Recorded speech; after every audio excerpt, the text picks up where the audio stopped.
So if you feel so inclined, feel free to put where you are listening in from in the world. I know we had some global signups. I just went and blasted this out because I'm like, people need to know all about the pitfalls. So feel free to let us know where you are listening in from. I'm currently in Alexandria, Virginia, right across the river from Washington, Aw. D.C. It's a good time over here. I used to live in Arlington, so Ah, love it, love it. Great. Hello. Okay.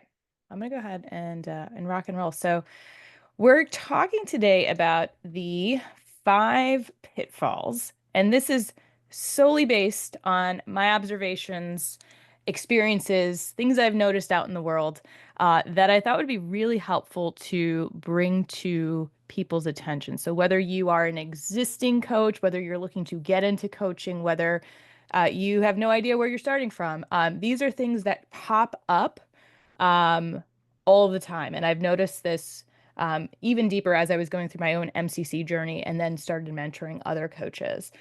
So I wanted to just like use this as an opportunity to highlight open discussion and bring awareness because when we're aware, we can do something about it.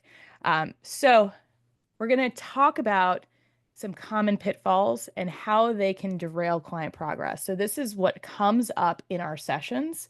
It can come up before our sessions and come up after our sessions if we are not paying attention. And then I'm going to give you some practical tools to help shift. These are actually things that we dive deeper into in our group coaching, group mentor coaching sessions. So you actually will get a frame of reference to the code of ethics, which are new or updated, and then also the core competencies and how they all link together to give you a deeper understanding of like, why is this happening and what can I do about it? And then hopefully it'll help to strengthen boundaries, make you even more effective, help you keep your sanity and increase some impact and get those outcomes that you want.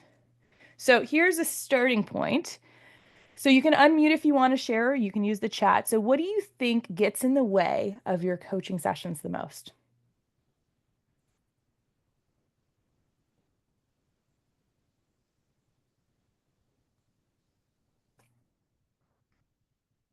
When you're having that, you're going on that cruise control, you're in the session, and then what happens if it doesn't go the way you want?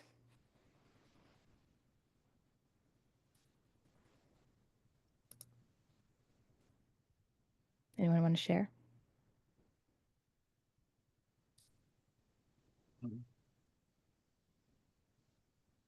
Did I hear someone? I can share mine. Oh, go ahead. I Go Oh, can ahead. I can jump in. Yeah, and then go Sounds for like it, Ellie. I think one of the things that happens is you have like recurring themes like finances or something that just comes up over and over again, and the client is not really willing to make any changes or not able. So you come Mm, back to it over and over, and they're like, "Yeah, I know I need to work on this." And then you agree on action items or something, but nothing happens. And mm, then 2 months later, 6 months later, whatever, they come back to it. So it's like, for me, I think recurring themes are really an interesting one. hmm. And where there's like maybe a micro shift, but the thing that really needs to happen for them, where they need to change, doesn't get triggered because it feels like such a huge obstacle. Yeah, so common. And we are in the business of transformation. So when we can see it, when we know it's there, but then the client's like, yeah, but I'm not really wanting to do any work on it. So I'm gonna just like show up every 2 months and keep talking about the same thing. Super frustrating. We actually are gonna talk about this in some form of it. Yeah. Thanks for sharing that. Anyone else have anything to add? Or was it a +1 on that one? yeah. I think I was gonna say the same, the kind of the same things. Like when someone like would be talking about something and they don't uh, take action on it. It feels like like repeating the same cycle again and again. Yeah. Yeah. Yeah. Awesome. Thank you for sharing that. Yeah, and so much of what we do isn't up to us. Like we could have the best questions, like the most reflective insights and like give them our best, and then it feels like it's flat. And so our version of success is really woven into like what the client does or doesn't do, or maybe it's not. So it's understanding where we start and where we stop and where they start. Yeah, I agree. I feel like, but sometimes, and I'm not sure if this is like the saboteur in my head that's talking, or just I feel like sometimes am I doing something wrong for them not Mm. to take action? And so that's what Ah, gets in the way of the session. It's like, what's going on here? Is it me? Is it them? Is it both? yeah. Yeah. I'm so glad you brought that up because that's a pitfall. Yeah. Yeah. So there's tons of stuff that can come up. Self-doubt. Yeah, we start to question ourselves. We're like, am I doing the right thing? Am I asking the right question? And then we get in our heads, and before we know it, we're like out of that flow state that we might have been in before.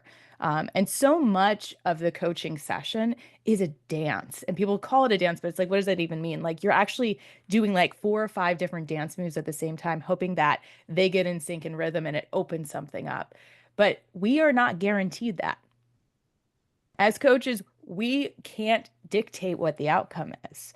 And that's actually one of the biggest awareness points I had in my MCC journey of really honing into core competency 3 and setting the client agenda and going back to that. And I'll give some insights around like what that can look like, but so much of it was I'm here to help you. I'm a problem solver. I'm here to, transform my clients. And so much of that is up to the client. So it's how do we set ourselves up for success for them while detaching from that outcome. And it sounds like it's this tricky thing, and it is.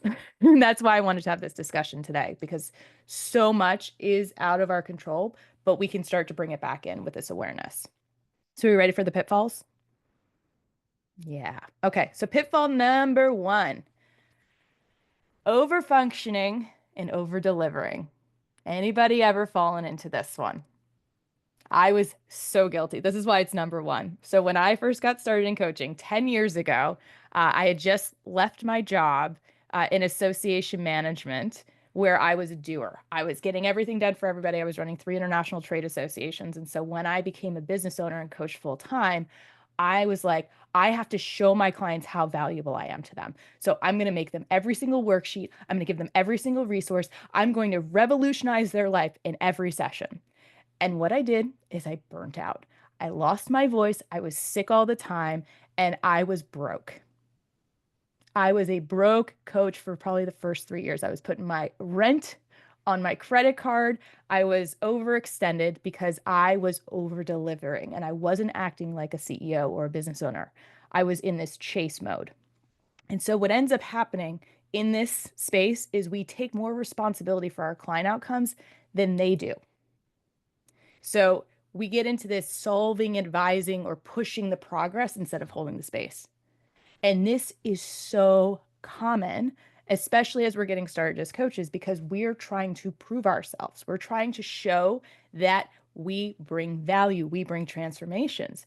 But it ends up becoming this like double-edged sword because it's actually working against us. We're getting exhausted. We're burning out. We're thinking harder than the client is, and we're giving them work to do that they haven't really asked for. So we end up becoming this driver of the sessions and of the relationship. So what do you think that does with the client? If you are in the driver mode of over delivering and over functioning for them, what do you think it does for them or to them?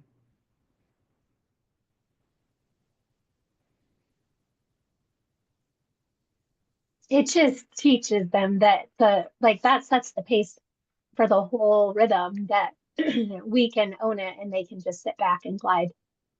Ding, ding, ding. What happens every time your kid has loose shoelaces and you bend down to tie it?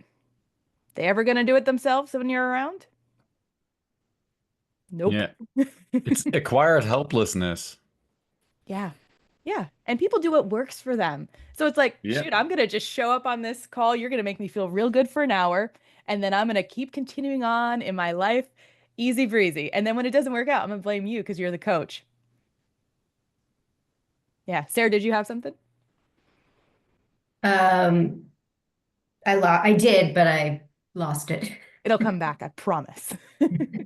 Yeah. It was actually mostly what Melissa said of just the client just going to rely on you Yeah. It becomes this and not take ownership. Yeah, it becomes this learned dynamic. And once this happens, if we don't reset the boundary, this becomes the norm. And it actually can create really unhealthy dynamics that I have seen actually lead to people reporting things to ICF because it's created a false narrative. Usually, this is where you start making guarantees of I'm going to make this happen for you and that happen for you. And then when it doesn't happen, the client feels like they've been sold a bill of goods that didn't deliver. They feel like you lied to them because you probably did because you were trying so hard to make it happen.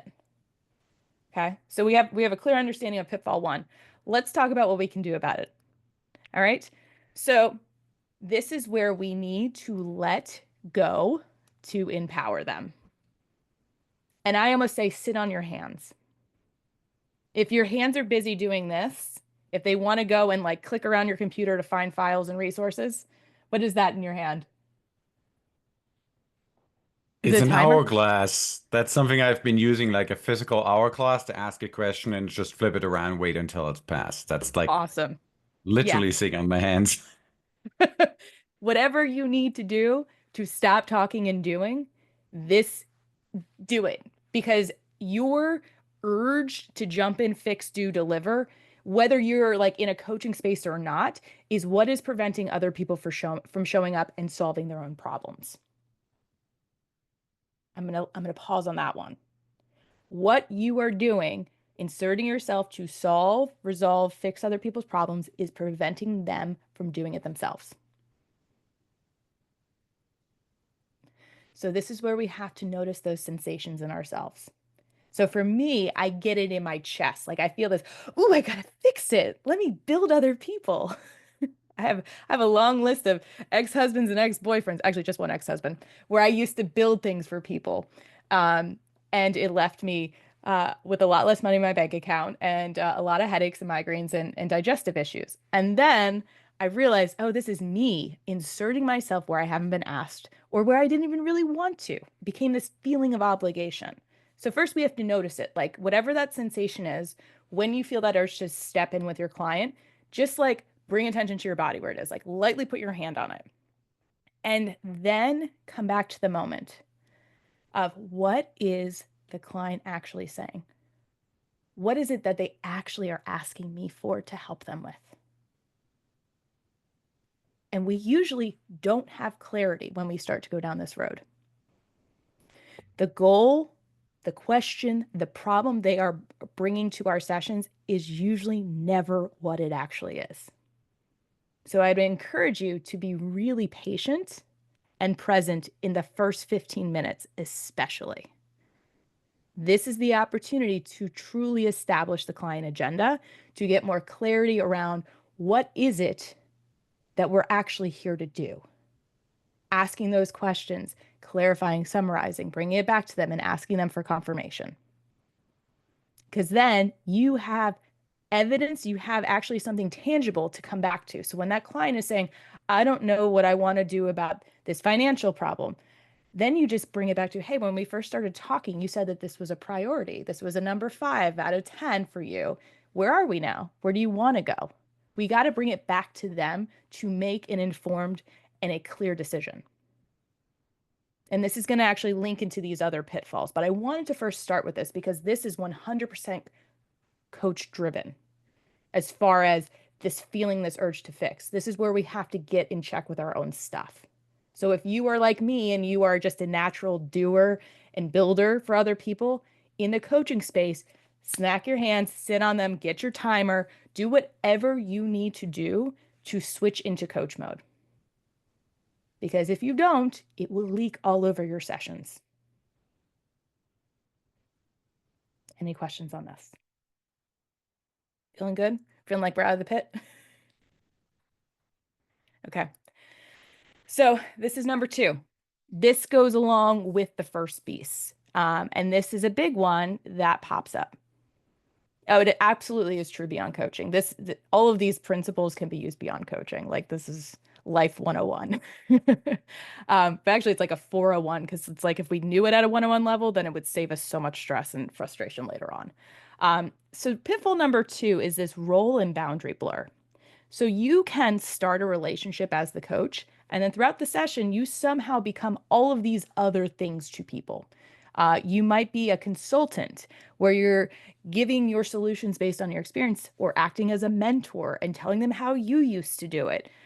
Or you may be dabbling in therapy light, which is where you are spending all of this time in their past problem that you're not moving it forward. This is a very dangerous space to play in. And I would tell you that if you are focusing too much on their problems, you are very much treading in this therapy space. And ICF is very clear about delineating the roles between coach and therapist, and consultant and mentor. The other piece is being someone's friend. If you are too close to familiarity, this will pop up. And in fact, I coached at a company for 6 years, and it was under another person's contract. And they ended up ending the contract, the coaching company, because there was too much familiarity going on. And essentially, there's kind of like this best practice of 18 months is like the effective window that you should be coaching someone for, because beyond that, they view you as a friend. Well, I trust you. I'm sharing all these vulnerable things about me, that it then starts to lose its effectiveness in that coach-client dynamic. And then there's also this other side of this where managers are getting trained as coaches, and then they're trying to coach their subordinates, which is a direct violation of what you should be doing in the code of ethics.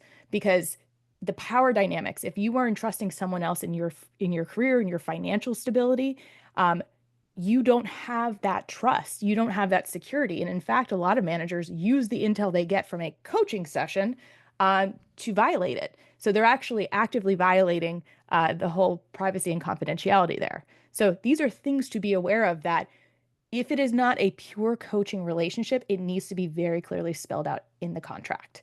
All of this stuff comes back to contracting and onboarding and being very clear and explicit about the relationship. So if someone isn't progressing, what is the agreement? If someone isn't being honest, what is the process there? What is your role as a coach for them? What is your process and pattern for disrupting conversation if it's going down into therapy land? All of these things can be spelled out. And in fact, the more clear you are at the beginning, the more peace and more transformation your client is actually going to have. So it feels like a lot of upfront legwork, and it is, but it's necessary, because without the specificity and clarity, it gets very murky and muddy. And we don't have clear expectations, and all relationships break down from unmet expectations. Any questions on this one? Okay. Just a quick slide here is reclaim your coaching space. If you feel like you're going into another space, or if someone is asking you to play a role, this is an opportunity to educate. So my role as a coach is to X, Y, and Z. It sounds like you're looking for a financial advisor. This might be something to look into. It sounds like we're focusing a lot on the past. That sounds like something to talk with a therapist about. Is that something you've looked into in the past? That is totally okay to do on a coaching session. What is not okay to do on a coaching session is to pretend that you're an expert, a therapist, or anything else. It gets messy. Don't do it. So we need to stay in this coaching space. If you find yourself giving advice, that is not your role.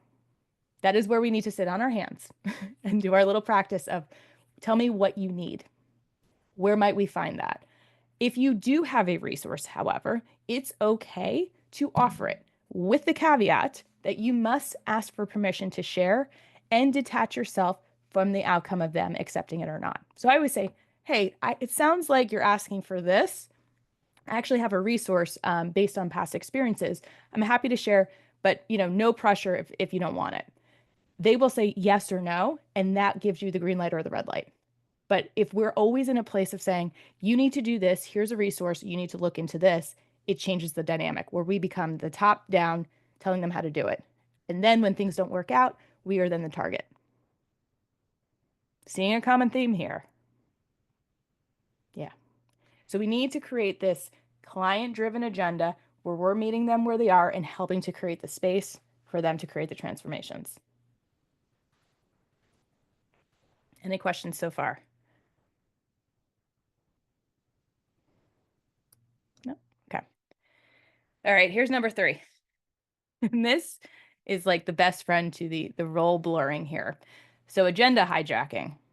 Now, if you have ever worked with a client who's just venting and just going on and on and on, or doesn't seem to be focusing in on what they're trying to do, they're just kind of all over the place.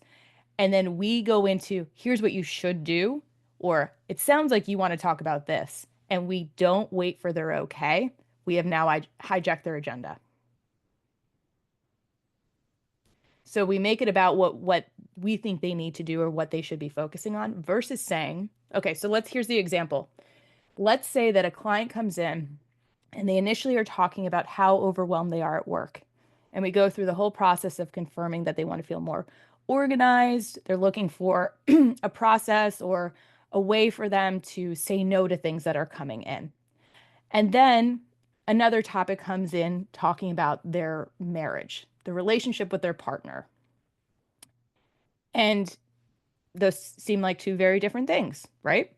So if we stay on that first topic and say, you know what, we're talking about your overwhelm, so we need to focus on your overwhelm, we've now hijacked their agenda.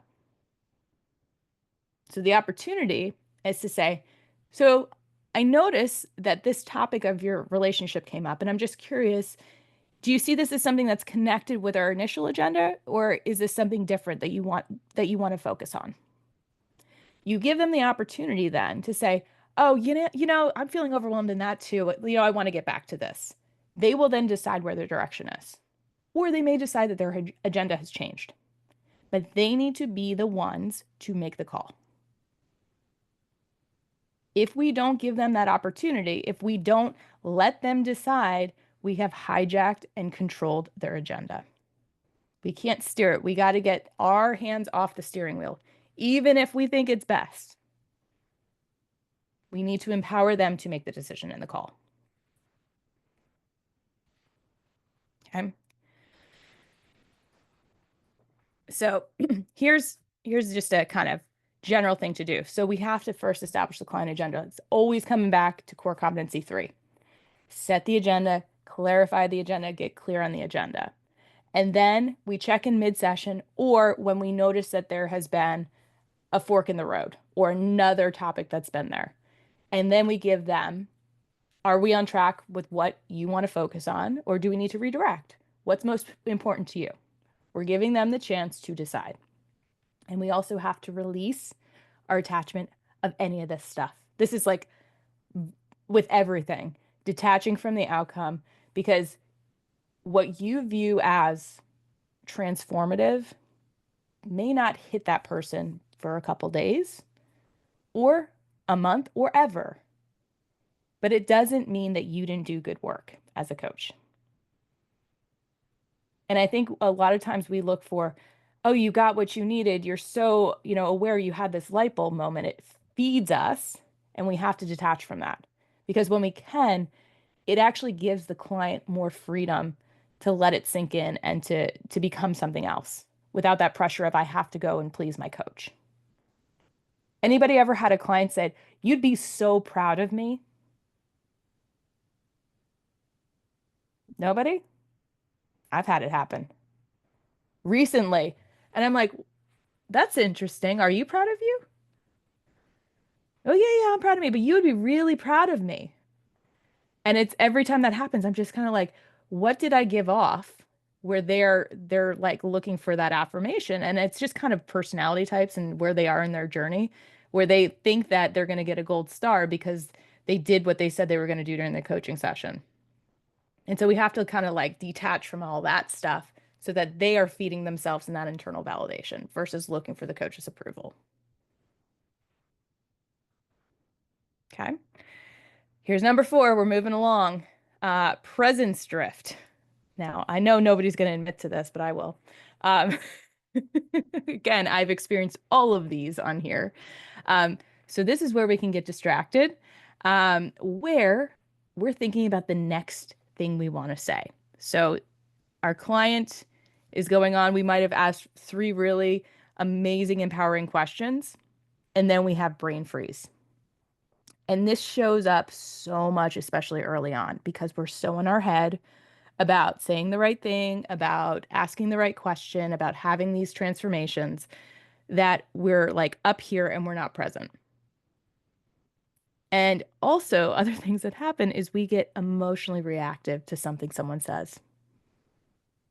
We are all in this like VUCA landscape right now, and everybody is like on the edge of just, and energy needs a home. So if we're not clearing our stuff up before we step into sessions, the odds of us getting buttons pushed are pretty high. And it may not be obvious to you, it may not be obvious to the client, but you know when you're not 100%. Somebody might say something that makes you think of something or something that you don't agree with. So you have to maintain this neutrality, even if you are on opposing sides of this belief that they're bringing out. It might be something morally you're opposed to, or a personal experience. I had this actually pop up in a recent group mentor session where we were doing live coaching. And someone actually said, like, that question just triggered me. And do you know what the question was? Why do you think that? Anybody know why we shouldn't ask why questions in coaching? Anyone want to take a stab at that? Because they go straight to the head, they don't go to the body. Goes to the head. What else? Like Just on a solutions neuro oriented. level, go ahead. Go ahead. I was just going to say on a neuro level, it automatically triggers the defense station in the brain. Mm-hmm. Yep. Sarah, what were you going to say? Same, that it puts people on the defensive. Yes. So why points backward. So there's only a place to justify or defend. We're only going to look to like protect ourselves from that past decision, or protect ourselves. So immediately that person felt, you're judging me. And the coach, who was, an experienced coach, was like, I don't understand how that happened. I'm not triggered by why. And I said, well, that's your experience. But know that that word triggers a lot of people. And so it's an awareness to it that we need to now have. So a simple word, the word why. This sweet little, no, it's not actually sweet. It's loaded. It is a loaded word. But one little word can make or break. Like that, if I had let that session keep rolling out, they would have been completely shut down. And it would have been a very unconstructive coaching session. But I paused them and I gave them the opportunity to reset and clarify, because I knew that if we kept going down this, because she was focusing on the problem instead of it being about what is the client asking for. So it's this reset moment that we can do in the mentor coaching space. The other piece is that in this situation, they were missing the cues. There was a whole shift in body language happening where it became very defensive. It was very closed off. The words became very simple and curt. There wasn't this like open exploration that was happening on both sides. It became this like battle of wills, almost. So these are things to be aware of, because especially now I've noticed that this is coming up more and more, where people are coming into sessions very emotionally charged. And so if we come in like, hey, everything's great and wonderful, and let's just skip down our sessions, there's too much of a disconnect, and they're actually going to feel like it's really disingenuous. So we have to meet our clients where they are. It doesn't mean we have to get into their stress story or anything like that. And in fact, I would urge you not to. But we have to have this neutrality in this space for them to just be and exhale and tell us what it is that they need in that session. Because if we try to force this, or if we try to like help them so much that we're in our head, we've missed all of this stuff. We've missed all of the cues that can help us along the way to help them bring more insight and awareness. So what do we do in order to get out of this pitfall? This is where somatic awareness comes in big time. Being really aware of where we are in our body. So if we're feeling triggered, like before we go into a space, getting that really clear. So if you need to go drink water, shake it out, go outside for a walk, do some journaling, set your intentions. That is going to help you like immensely. So making sure you have a pre-session routine or ritual to help get you into that clear and neutral space. And really focusing on the breath too. So whether it's like, don't use my mouth right now because I'm speaking a lot. I need a breath. But if you notice that you are really rapid in your breath, like invite in the deep breath, like incorporate it into your space. Or if you notice that the breath in your client is really short and intense, bring it to their attention. Hey, I'm noticing that you're having really short and fast breaths. That usually is a sign of stress. Like, do you want to take some deep breaths? Like, invite them in, and they're going to say yes or no. And then reconnect with your intention.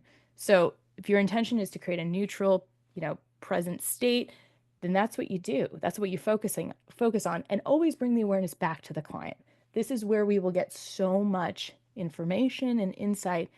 And when we can be real and like acknowledge it in ourselves, like sometimes when I'm talking to clients who are really wound up, or when they're like hiding something, I share with them, I'm like, can I share something that like I'm picking up from you? And they're like, yes, please. I'm like, I'm feeling this like clench right now. Are you feeling that? And they're like, yeah. And then that opens up a whole different discussion where they thought that they were hiding it this whole time, or that everything's fine because I got a smile on my face, even though I'm super stressed out and not sleeping. So by us kind of picking up on our own signals, we then can share them out with our clients as well. All clear on 4? Yes. Okay. And the 5th one. So this is where the more comfortable you get with your coaching presence, and your experience and just being out in the wild, the easier it is, because you build more confidence around it. So pitfall number 5 is avoiding the deeper dig. And so this can come up when we just kind of stay on the surface level. We just take their initial client agenda as this is what it is. And I see this happen a lot when people kind of get stuck in executive coaching mode, where it's, we are here for time management. We are here for productivity. We are here for stress management. We are here for communication. And they go into this very prescriptive formula. If you've gone to coaching school and they give you here is your acronym coaching style, people don't feel comfortable deviating from it. So they become very like, this is how it must be. And they don't feel that space opening up where they can ask those deeper questions. And this also goes along with like when a client says a word that's really vague. Someone give me an example of a vague word. Like what's a vague phrase or word that you've recently heard?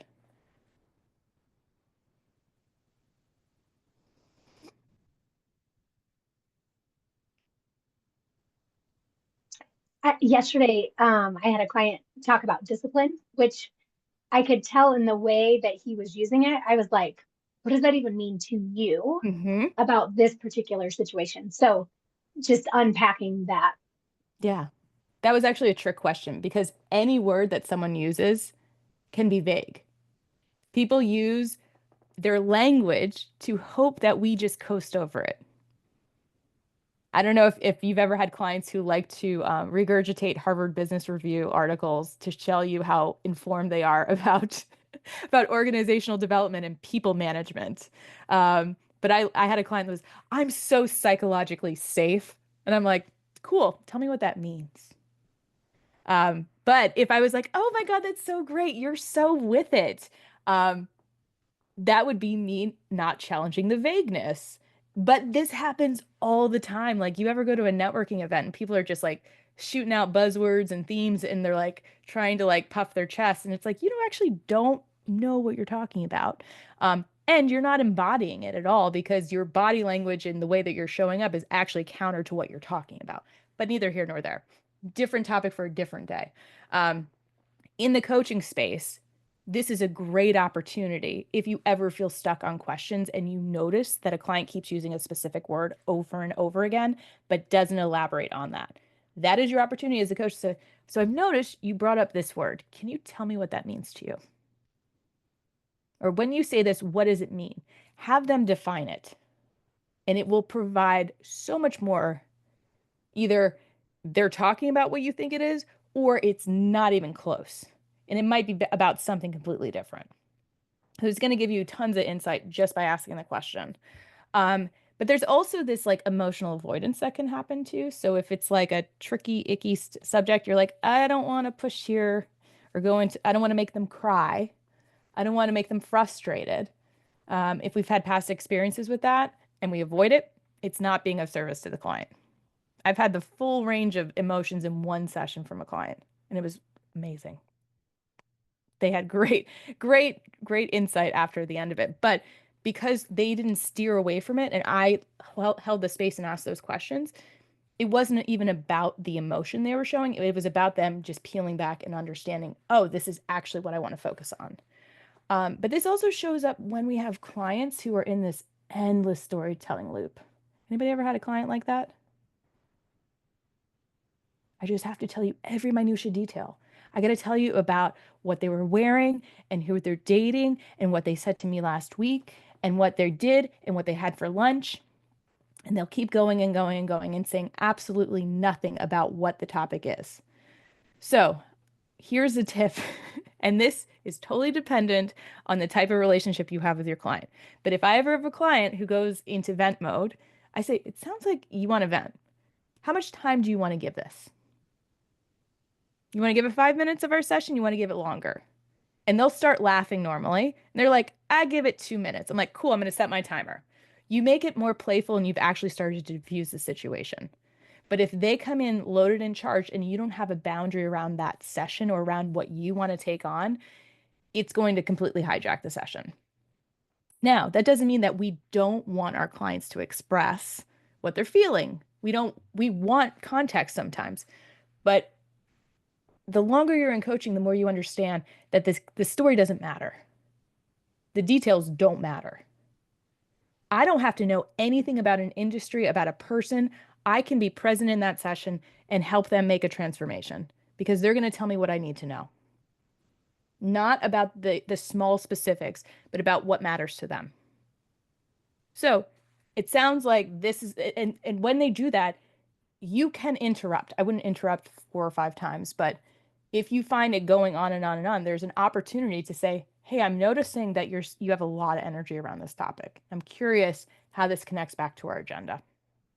I'm curious what's important to you about it. That is where the opportunity is, and that is, I'm going ahead of my slides. So we have to kind of name it out. So digging deep isn't about going to the past. It's about helping them uncover, what is this actually about? What do you want out of it? How do you want to be different here? So we can acknowledge what we sense, but we don't say it directly. So this is where you can ask an empowering question. So I'm noticing you're mentioning this topic here, and there's a lot of energy around it. I'm curious what shows up for you. Curious what you notice. And the biggest piece here is the wiggle. This is a very technical term, but what about the client or the situation feels like it has something that wants to move, that wants to change? And sometimes you can ask the client. So I say, it sounds like there's a lot of really challenging stuff here. It sounds like you've had some frustration around it. I'm really wondering what wants to wiggle around it. And they'll tell you.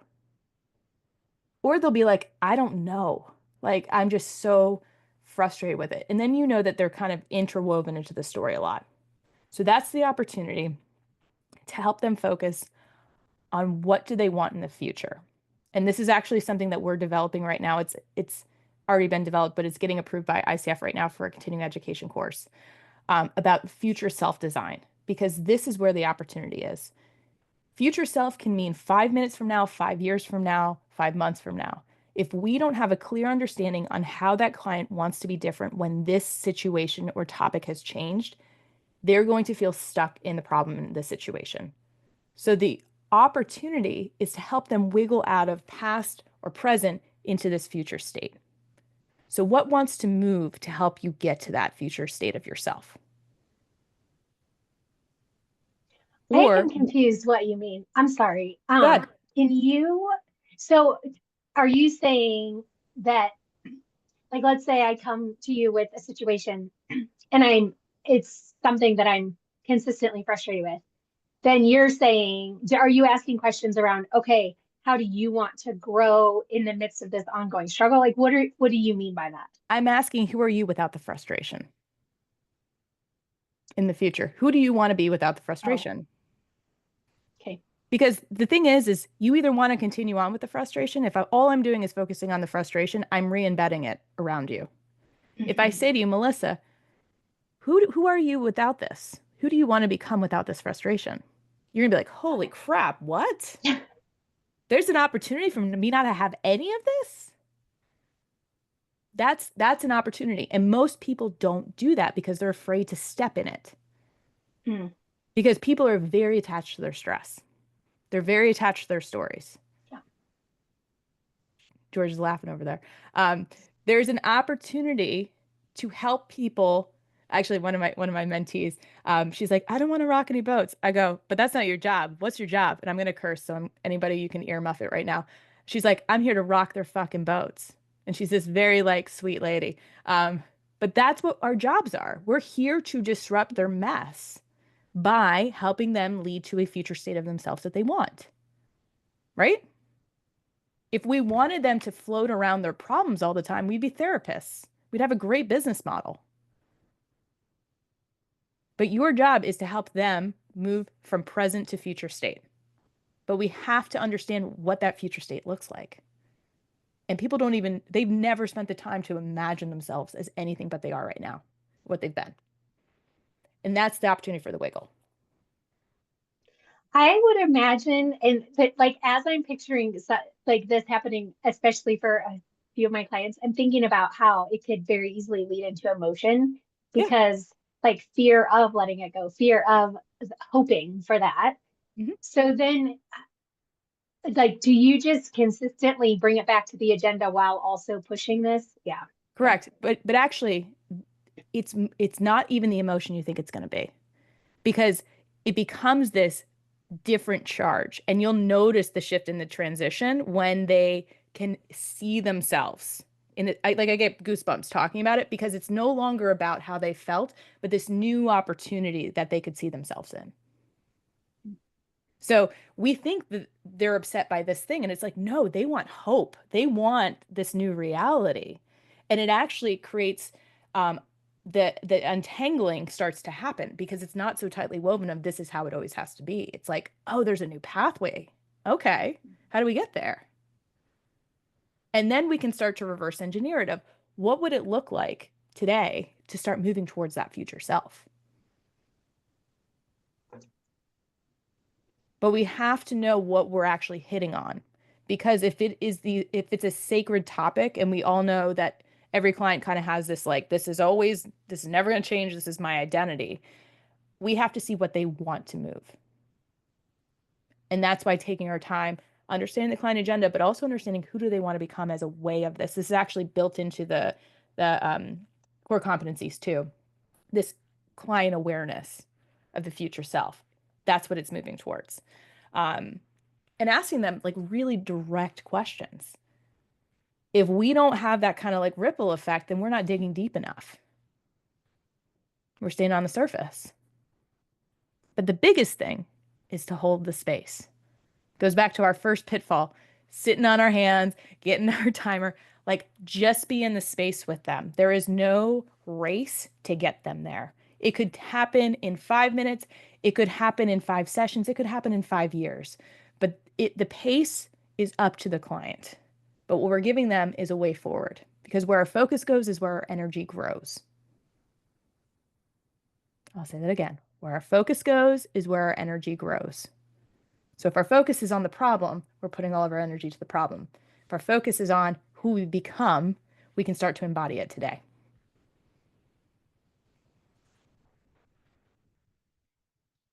Okay, so here's just a brief recap, and I will have a playbook for you, don't worry. We talked about over-functioning and over-delivering. So that's our ability to pause and to be present and to regain the power. Our boundary blur, so making sure that we are staying in our coaching lane at all times. And if we feel ourselves drifting off or being asked to do something else, making sure that we come back to that lane. Agenda hijacking, making sure that the client is deciding where we go. Our presence drift, making sure that we can kind of anchor in what's most important, coming back to what the client needs from us and being aware of where we are in our body in that moment. And then avoidance. So going deep, digging deep, being courageous with our curiosity. I'm going to sit here for a second. I do have a question on the next slide, but I want to just kind of like scan this. So based on our discussion and now having a deeper awareness to this, what do you think, which pitfall do you think has shown up, maybe not most commonly, but most intensely in your sessions with this new awareness? Or what's something that you really want to focus on?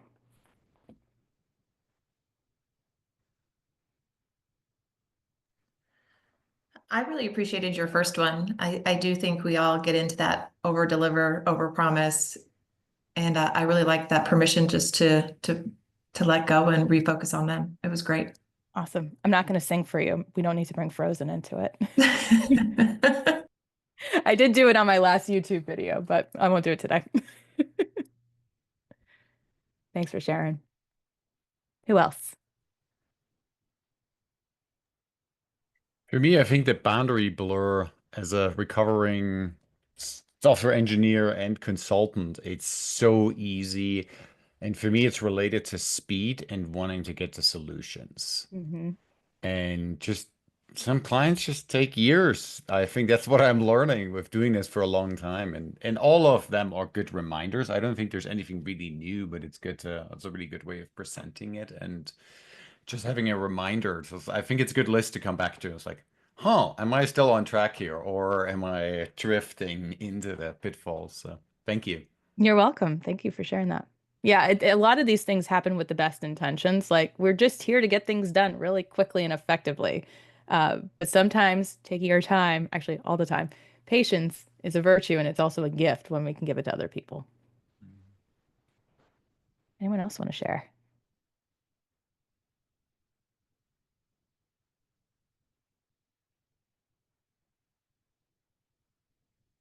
No? Okay. So these are some things to think about. So which pitfalls have you noticed in your coaching sessions? What impacts have they had on your sessions or with your clients? And then what are you willing to do differently going forward? Because with awareness, we got to do something about it. Once we know, we can't unknow.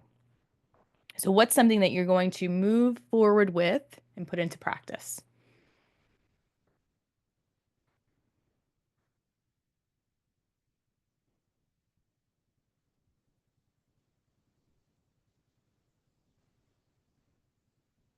Suzanne, you unmuted? Go Yeah, ahead. no, I was just thinking it's funny. We just were talking about boundaries. I think I've had some clients who have had for too long who have morphed into the friendship zone, and I think it might be good to break up with them. I'm so sorry. Yeah, it's tough. It's like you have the consistency of business, but to make that call of like, have we gotten too familiar here? Yeah, yeah. I'm happy to hand clients off to other coaches. Like if they want to continue the coaching journey, it's like, great, here's another perspective or here's a different energy that might bring something else out in you. Awesome. Anybody else want to share? Go ahead. I think I can only echo what Suzanne just said. I think it's happened somewhat naturally for me. I've had several clients that I've worked with for years, and somehow it just evolved that the relationships ended. And I feel like today I can make more sense out of what's going on because it morphed too much into like familiarity, same topics coming over again. And then also what I can see now is a certain amount of resignation that, oh yeah, we're not going to make any progress on that. And I think it's a good reminder to show up differently and take the challenge and come back to the core competencies and how I want to show up as a coach. And I believe it can be done over years. It just needs to be very clear. And I think the friendship thing is a key component because it's so easy, because you learn so much about clients and you learn so much about how they're doing. And it's so easy to get friendly. And I think it gets in the way. Yeah. That's like I at least I don't see a way how for it not to get in the way. It can. I think it's exactly what you said. It's just bringing it back up to the client of saying, I'm noticing that our relationship has changed or the coaching dynamic has changed. And I'm just curious if you're getting the same out of it as when we first started or what you're getting out of it. I had a client who it was the first session last week. It was in a career coaching space and they were so burnt out. And I'm just like, is this serving you? And she's like, yeah, I'm getting tons out of it. And I'm like, okay, I'm just checking. Like just doing this like gut check of, is this of service to you? And I know that's a closed-ended question, but sometimes we have to ask those. Because if we're like, tell me how this is impacting you, you're like, it's great, it's wonderful. It's like, no, I need to know, like, is this of service to you? Because if you have worn out the relationship too, like if you're not feeling like an effective coach, then that's going to impact how you show up too. Yeah. It's like almost feel like, oh, should I even charge for this? Like we're just buddies hanging out. It can happen. But it's all awareness here. And I don't even get into like don't coach romantic relationships either, but y'all know that. That's clearly stated in the code of ethics. All right. So these are things just to be aware of, like making sure that you are practicing this out, making sure you're aware of it, whatever you're committing to, moving it forward. I did put together a playbook. There's a QR code here, or you can go to this link that is on the slide. I'll be emailing out the link too. It just asks a couple questions. And then you put in the code SHIFT, and it will give you the downloadable playbook that goes over all this stuff and some helpful tips to help keep you on track with all that stuff. Everyone needs a good reminder here and there.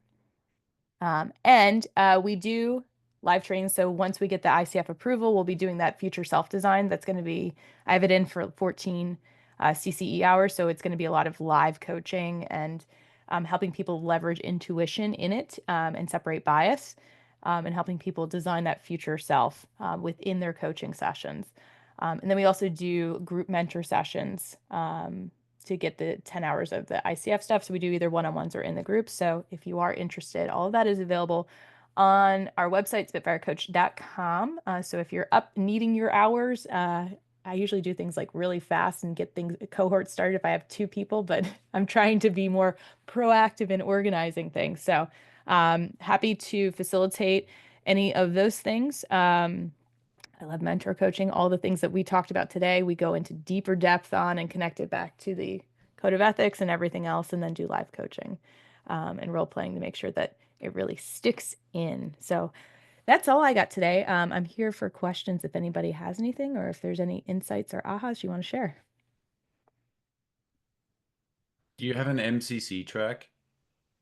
I do focus with MCCs to get the recordings approved and to get them set up for that. Yes. Okay, cool. Thank you. Yeah, I actually really love working like in the PCC to MCC space because it's a big difference in the way you coach.